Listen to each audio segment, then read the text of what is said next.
This is the Lone Crater YouTube. We hope this video helps. In this video, I will show you how to replace windshield wipers on your Ford Explorer. First, gather your new wiper blades, a small towel, and a flathead screwdriver. It's crucial to measure your existing blades to ensure you purchase the correct replacement sizes.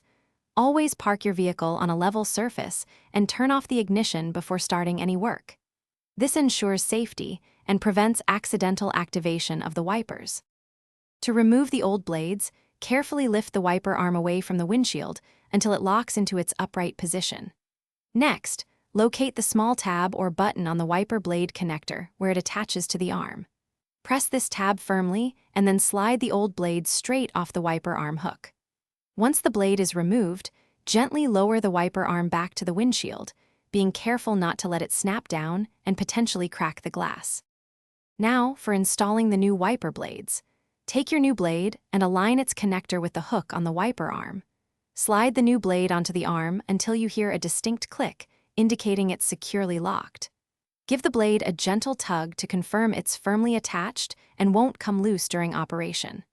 Repeat this entire process for the other wiper arm and blade, ensuring both are properly installed.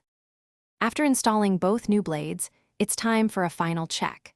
Turn on your vehicle and test the new wipers with windshield washer fluid to ensure they operate smoothly and clear the glass effectively. Remember to inspect your blades regularly for any signs of wear, cracking, or streaking. Also, check the description for a link to Darn Tough socks and other great deals. For optimal visibility and safety, consider replacing your wiper blades every 6 to 12 months, depending on your driving conditions and climate.